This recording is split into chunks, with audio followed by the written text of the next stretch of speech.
नमस्कार, मी राहुल कुलकर्णी. जातिवंत महाराष्ट्र या आमच्या विशेष मालिकेच्या दुसऱ्या भागामध्ये तुमचं स्वागत आहे. महाराष्ट्र हा छत्रपती शिवाजी महाराज, शाहू फुले, आंबेडकर, विठ्ठल रामजी शिंदे, त्याबरोबरच अण्णाभाऊ साठे आणि संतश्रेष्ठापैकी एक असलेल्या सावतामाळी यांचा पण आहे.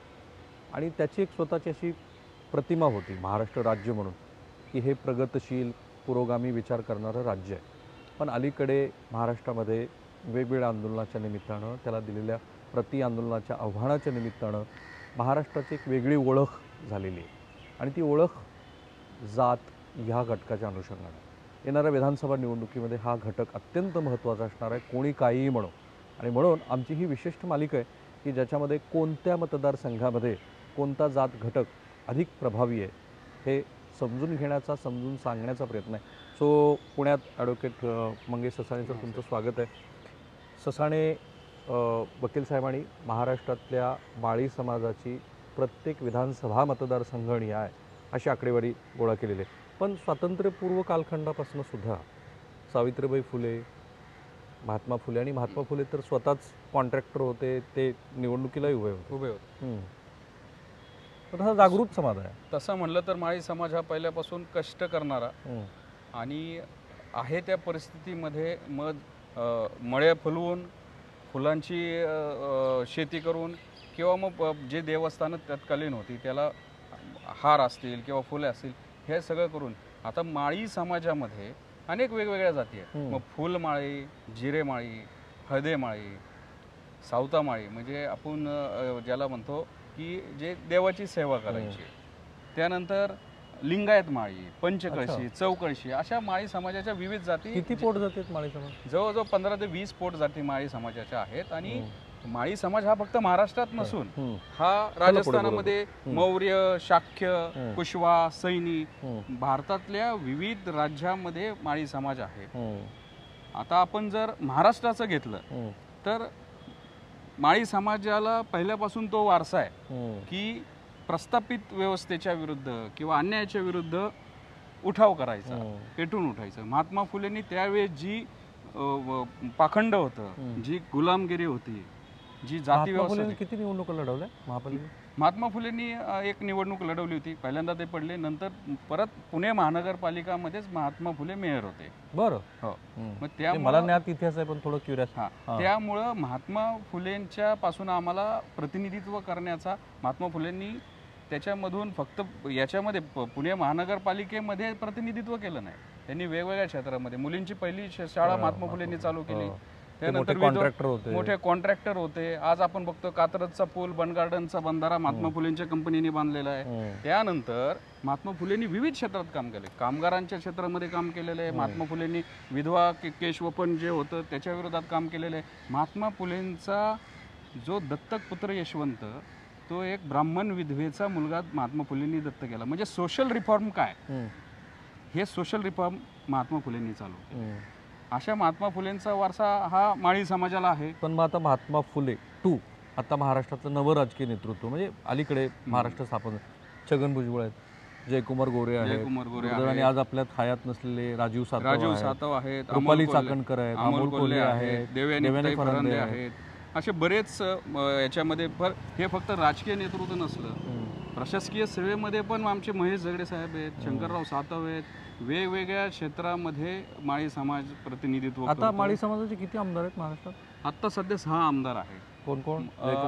जयकुमार गोरे, भुजबळ साहेब, त्यानंतर अतुल सावे साहेब, मंत्री, देवयानी फरांदे, आता प्रज्ञाताई सातव, आता विधान परिषदेचे झालेले योगेश टिळेकर, मनीषाताई चौधरी, असे 5 ते 6 आमदार आता आहेत. आणि ज्याची संख्या मला असं दिसतंय की त्यातले बहुसंख्य आमदार हे भारतीय जनता पार्टीचे आहेत. बहुसंख्य आमदार आता असतील, म्हणजे हे 2 आता वाढले असतील, जयकुमार गोरे असतील किंवा मनीषाताई चौधरी असतील. तसं म्हणलं तर माळी समाजाचं जे राजकीय प्रतिनिधित्व आहे, कारण की गावगाड्यामध्ये कष्ट करणारा हा समाज की असेल त्या, म्हणजे कोणत्याही गावात गेलं तर सगळ्यात चांगली शेती, सगळ्यात स्वच्छ शेती माळी समाजाची. तो शेतीच्या माध्यमातून तो सदन झाला. आणि महात्मा फुले सावित्रीबाईंचा जो वारसा होता त्या वारसाने शिक्षणाचं महत्त्व कळलं. आणि मग शिक्षणाची जी दारं उघडली गेली आणि त्या शिक्षणाच्या माध्यमातून अनेक मग सरकारी नोकऱ्या असतील, IAS IPS असतील, अशा ठिकाणी माळी समाजांनी नशीब आजमावलं आणि आज चांगलं प्रतिनिधित्व करून विविध क्षेत्रामध्ये माळी समाज हा पुढे गेलेला आहे. बरं, जिल्हा परिषदा, आता महापालिका याच्यात किती रिप्रेझेंटेशन होतं? म्हणजे किती महापौर झाले माळी समाजाचे? माळी समाजाचे आता पुण्यामध्ये जवळजवळ आमच्या चंचलताई कोदरे झाल्या, वैशालीताई बनकर झाल्या, आमचे बाळासाहेब शिवरकर झाले, त्यानंतर ढोले पाटील. म्हणजे पुणे जिल्ह्यामध्ये मग पुणे महानगरपालिका असेल तुमच्या, त्यानंतर मग दौंड असेल, तुमचं सासवड असेल, हे जे त्यानंतर नाशिक असेल, तुमचं अकलूज म्हणजे नगर जिल्हा असेल, नगर जिल्ह्यामध्ये पण अनेक ठिकाणी प्रतिनिधित्व केलेलं आहे. आणि मग तुमचं काय म्हणणं आहे, 2004 नंतर काय बदललं? नाही, झालं असं की प्रस्थापित समाजाविरुद्ध राजकीय प्रतिनिधित्व, कारण की मराठा समाजाच्या विरुद्ध आतापर्यंत महाराष्ट्राचं चित्र असं होतं गेल्या 100 वर्षापासून की राजकीय सत्ता किंवा जे आपण म्हणतो की गावगाडा किंवा सत्ता जे हे आहे ते फक्त मराठा समाज. पण ज्या स्वातंत्र्यानंतर किंवा 92-93 सालानंतर जे राजकीय आरक्षण मिळालं 73व्या 74व्या घटना दुरुस्तीनंतर, मग त्या गावगाड्यामध्ये ग्रामपंचायत असेल, पंचायत समिती असेल, नगरपालिका असेल, नगर परिषद असेल, तिथं जिल्हा परिषदा असतील, तिथं माळी समाज नशीब आजमावायला लागला, प्रतिनिधित्व करायला लागला. हे कुठंतरी आणि त्याच्यामधून राजकीय नेतृत्व उदयास आलं. पण हे कुठंतरी होतंय नाही होतंय, कारण की महाराष्ट्रामध्ये फक्त जे राजकीय प्रतिनिधित्व करण्यामध्ये मराठा समाजाच्या विरुद्ध किंवा बरोबर खांद्याला खांदा लावून उभा राहणारे 2 ते 3 समाज, एक माळी समाज, एक धनगर समाज आणि वंजारी समाज. पण धनगर समाजाची मी आकडेवारी बघितली, तौलनिक अभ्यास केला तर माळी समाजाचं पॉलिटिकल रिप्रेझेंटेशन हे अधिक आहे. हा, नक्कीच ना, हे अधिक आहे. पण आपण जर विधानसभेमध्ये बघितलं, आपण जर लोकसभेमध्ये बघितलं, तर मग तुम्हाला दिसून येईल की तिथं हे प्रतिनिधित्व झालं असतं. पण कुठंतरी असं दिसायला लागलं की हा समाज आर्थिकदृष्ट्या सधन आहे, हा समाज शिकलेला आहे, याला अधिक हक्काधिकारासाठी तो भांडतोय. आणि मग त्यानंतर मग तो जो 2004चा JR आला आणि त्या कुणबी दाखल्यांनी माळी समाजाचं पॉलिटिकल रिप्रेझेंटेशन, मग ते पंचायत राज पासून असेल किंवा विधानसभा लोकसभे, पंचायत राज म्हणजे तिथं खरी आपलं म्हणतो पहिली पायरी असती ग्रामपंचायतीची, पंचायत समितीची, आणि तिथून पुढं मग ते प्रतिनिधित्व कायद्याच्या सभागृहामध्ये होतं. तिथलीच प्रगती आमची खुंटवायचं काम ह्या कुणबी दाखल्यांनी केलं 2004ला. 2004 नंतर काय झालं त्याचे राजकीय परिणाम? त्याचे राजकीय परिणाम तेच झाले. ओबीसीच्या प्रत्येक जागेवर कुणबी दाखल्यांनी मराठा समाजाचा तिथला प्रस्थापित नेता आला, पाटील आला, देशमुख आला, आणि मग माळी समाजाला ओबीसी मधनं हद्दपार केलं. मग कुठंतरी शहरामध्ये म्हणजे पुणे असेल, नगर असेल, नाशिक असेल, तिथं फायनान्शियली आर्थिकदृष्ट्या सक्षम असणारा मग कुठंतरी ओपन मधनं एखादा आता दिसतोय आपल्याला. पण जर ते ओबीसीचं रिझर्वेशन असतं, हे कुणबी दाखले नसते, तर 100% आज माळी समाजाने महाराष्ट्रामध्ये चांगल्या प्रकारे प्रतिनिधित्व मिळवले. एखादं उदाहरण मला सांगता की 2004च्या आधी ह्या मतदारसंघामध्ये स्थानिक स्वराज्य संस्थाच्या, बाय द वे, पंचायत राज व्यवस्था ही राजीव गांधींनी आणली. आपल्या राज्यामध्ये पंचायत राज व्यवस्थेमध्ये ओबीसी समाजाच्या आरक्षणाचा त्याला मान्यता देण्याचं काम श्री शरद पवार यांनी केलं, तर ऑल क्रेडिट गोज टू हिम. पण 2004च्या JR नंतर असा एखादा मतदारसंघ आहे की जिथे हळूहळू रिप्रेझेंटेशन कमी होतं? आता आमच्या हडपसर मतदारसंघ जर पाहिला तर तिथं आमचे बाळासाहेब शिवरकर हे 3 टर्म आमदार होते. अल्टरनेट व्हायचं, कारण की तिथं माळी समाजाची लोकसंख्या जवळजवळ 80,000 आहे हडपसरमध्ये, आणि बाकी मग ओबीसी, धनगर, वंजारी, वडारी, कैकाडी, वैदू अशी ओबीसींची लोकसंख्या 60 ते 70% आहे. पण तिथं झालं असं की हे दाखले आल्यामुळं जे नगरसेवक म्हणजे महानगरपालिकेला उभं राहायचे ह्या दाखल्याने, आत्ताचे विद्यमान जे आमदार चेतन तुपे आहेत ते याच्या आधी ते आत्ता विद्यमान तिथले नगरसेवक होते, आणि ते कुणबी दाखल्याने नगरसेवक झालेले आहेत. ते मराठाच होता, ते स्वतः मराठा आहेत. पाटील. अच्छा, म्हणजे त्यांनी कुणबी प्रमाणपत्र घेतलं, आपल्या नगरसेवक त्यांचेच जास्त निवडून आले. मग तुमची जी एक स्टेप असती, पहिल्यांदा नगरसेवक होणं, त्यानंतर मग तुमचं कुठंतरी महानगरपालिकेमध्ये प्रतिनिधित्व मिळणं किंवा मग नगराध्यक्ष होणं, आणि त्यानंतर मग तुम्हाला राजकीय दृष्ट्या तुम्हाला सक्षम समजून मग तुम्हाला विधानसभेचं लोकसभेचं तिकीट दिलं जातं. आमच्या ज्या पहिल्या पायरी जी चढायची तिथंच आमचे पाय छाटले. आता एक तुम्हाला आणखीन एक उदाहरण सांग, मला समजून द्या तुम्ही. महाराष्ट्र हा पुरोगामी आहे, जातीपातीवरती किमान माध्यमांनी तरी चर्चा करू नये हे कालपर्यंतचं एक गृहीतक होतं. आम्ही पण ते मान्य केलं होतं, सगळ्याच माध्यमांनी मान्य केलं होतं. आता परिस्थिती बदलली आहे. ती बदललेली परिस्थिती अशी दाखवते आहे की येणाऱ्या विधानसभा निवडणुकीमध्ये जात हा फॅक्टर खूप महत्त्वाचा असणार आहे. त्यामुळं कोणाची इच्छा असो किंवा नसो, प्रत्येक जात घटक महाराष्ट्रात काय कमाल करतो आहे. कारण आता माझी पण धारणा थोडीशी बदलत चालली आहे की ज्या पद्धतीनं त्यांचा किती अभ्यास आहे बघा, किंवा काल प्राध्यापक हाकेंनी जी धनगर समाजाची मांडणी केली, असं दिसतं आहे की पॉलिटिकली विशिष्ट समाज जो जागृत व्हायला हवा होता, जसं वकील साहेब म्हणतात, तसं त्याचं तेवढं पॉलिटिकल ॲफिलिएशन झालं की नाही. कारण या सगळ्या आकडेवारीतून दिसतं आहे की एक विशिष्ट मतदारसंघामध्ये विशिष्ट ओबीसी समाजातले जात घटक हे प्रभावी आहेत. तुम्ही दुसरं काही उदाहरण देणार होतं? आता हे जे महाराष्ट्रामध्ये आता जे डॉमिनन्स आपण एक पाहतोय की आरक्षणाच्या याच्यावरनं आरक्षण वेगळं आहे.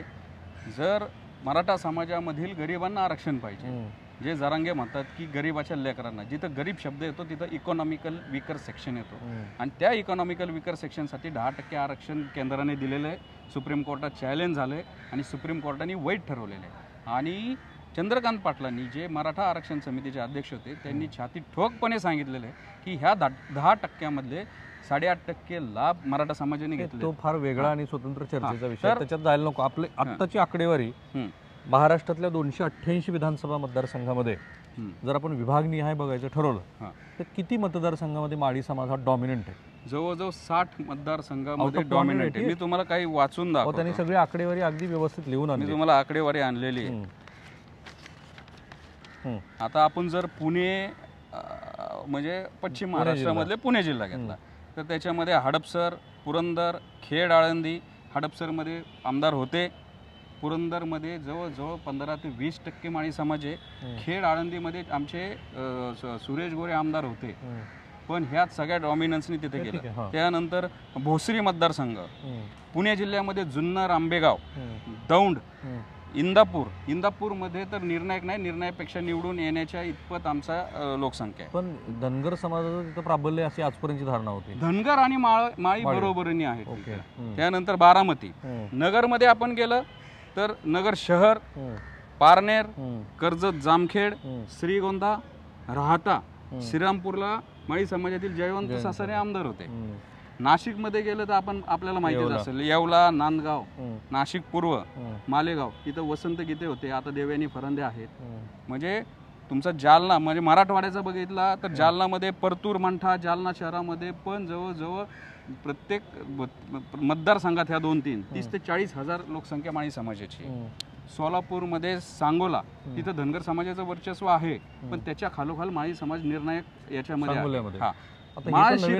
माळशिरस जर आपण घेतला तर माळशिरसमध्ये जवळजवळ निवडून येण्याच्या कॅपॅसिटी एवढा माळी समाज आहे. पण तिथे तर मोहिते पाटील विरुद्ध जानकर अशी सगळी लढाई असते, धनगर विरुद्ध मराठा. शेवटी काय झालंय, एक डोक्यात एक बसवलेलं आहे की ही जी काही घराणी आहेत, मग मोहिते पाटील असतील, विखे पाटील असतील, ही घराण्यांनी तिथं प्रतिनिधित्व करायचं. आणि झालंय असं की माळी समाज हा आकडेवारी येऊ आपण त्याच्यापर्यंत. सातारा तुम्ही जर घेतला तर सातारामध्ये फलटण, सोलापूर, सांगोला म्हणजे याच्यामध्ये प्राबल्य. पंढरपूरमध्ये पण आहे, पंढरपूरमध्ये पण आहे. त्यानंतर सातारामध्ये घेतला आपण तर फलटण, खटाव, मान, वाईमध्ये नगराध्यक्ष झालेले आहेत. खंडाळा तालुक्यामध्ये माळी समाज भरपूर आहे, गावाच्या गाव आहेत. तर तुम्ही बीडमध्ये गेलं तर बीडमध्ये आष्टी आणि बीड शहरामध्ये भीमराव धोंडे माळी समाजाचे आमदार होते.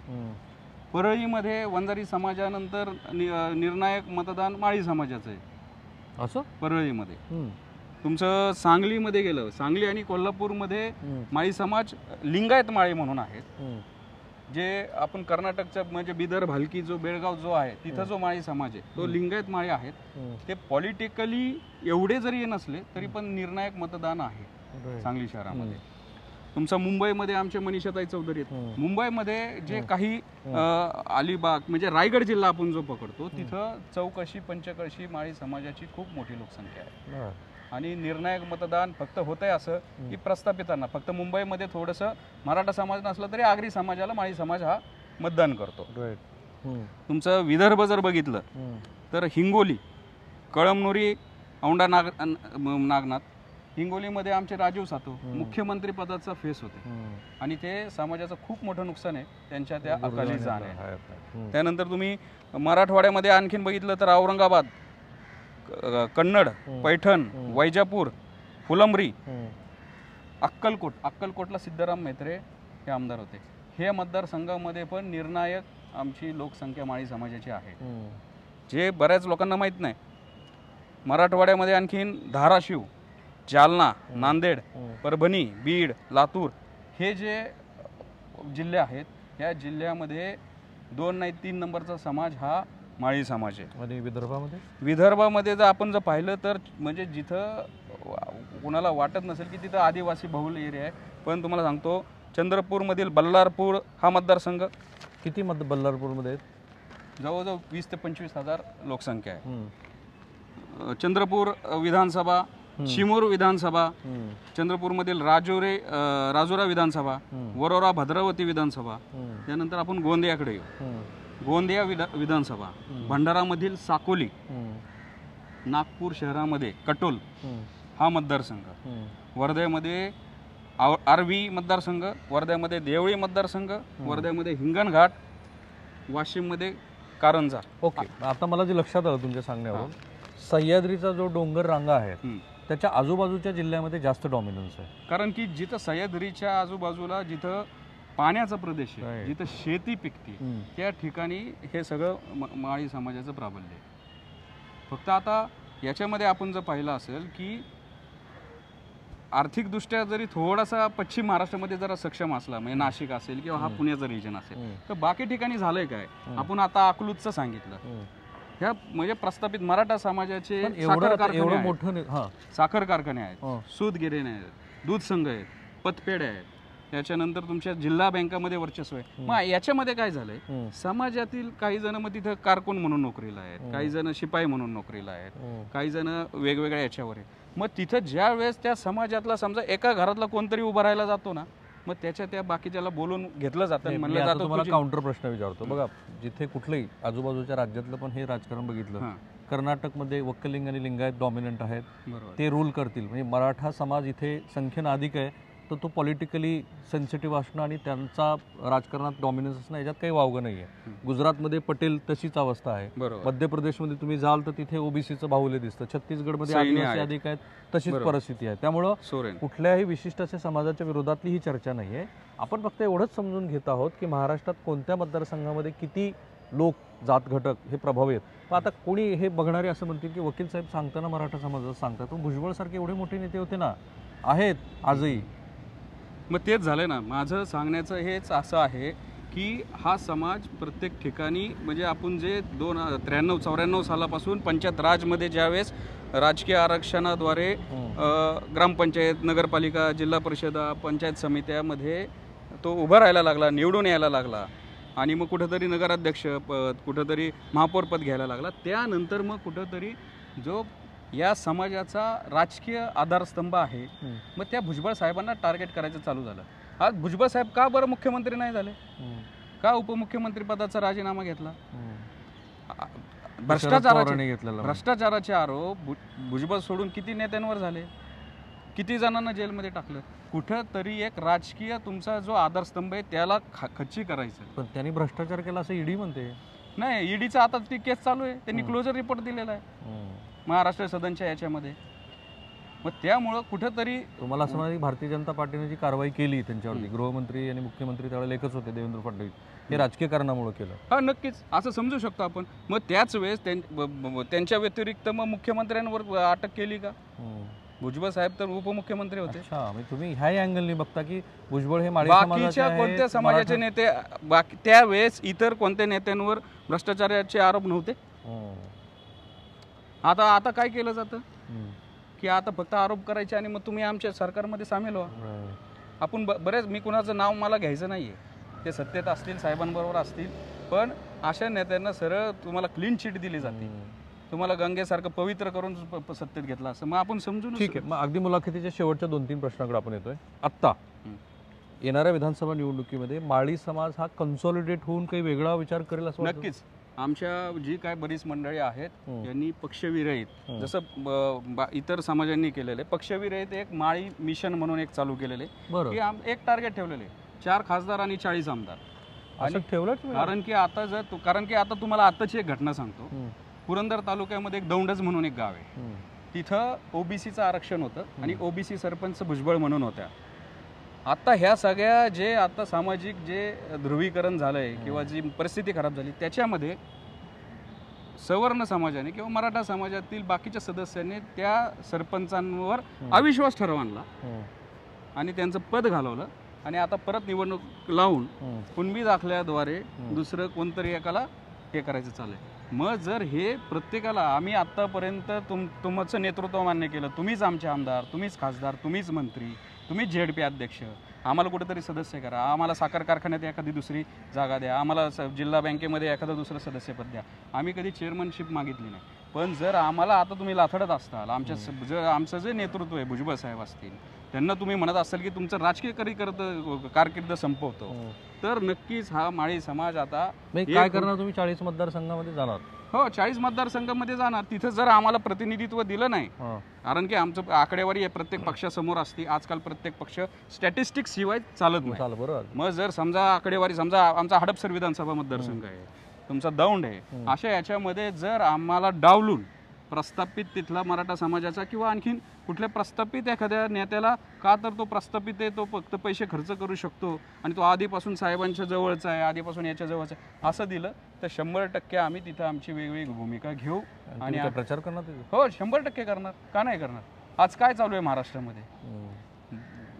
एक जण उठतो आरक्षणाच्या मुद्द्यावरनं तो डायरेक्ट समाजाचं वर्चस्व, समाज निवडून आला पाहिजे, आम्ही आता निवडणुका घेणार, आम्ही ह्यांना पाडणार, नावं घेऊन पाडायची भाषा करतात. मग आम्ही का नाही करावं?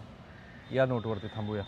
बघा ही मालिका किती महत्त्वाची आहे हे आता प्रेक्षकांच्या लक्षात आलं असेल.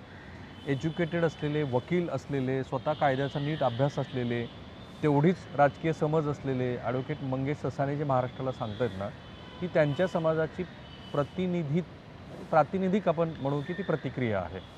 पण जर एवढी राजकीय जागृती ह्या समाजामध्ये अशा पद्धतीनं येत असेल तर त्याचे पडसाद येणाऱ्या विधानसभा निवडणुकीमध्ये निश्चित पडणार आहेत आणि सर्व पक्षाला त्याचे पॉलिटिकल भोगावेच लागणार आहेत. एवढं महत्त्व या जातीवंत महाराष्ट्र या आमच्या मालिकेचं आहे. तरीसुद्धा तुमच्या जर काही महत्त्वाच्या सूचना असतील तर त्या जरूर या व्हिडिओच्या कमेंट बॉक्समध्ये करा. आमचा प्रयत्न एवढाच आहे की महाराष्ट्रात येणाऱ्या विधानसभा निवडणुकीमध्ये काय होऊ शकतं हे तुमच्याबरोबर आम्ही पण समजून घ्यायचं. कॅमेरामन निकेतन मानेसह मी राहुल कुलकर्णी, NDTV मराठी, पुणे. थँक्यू. धन्यवाद.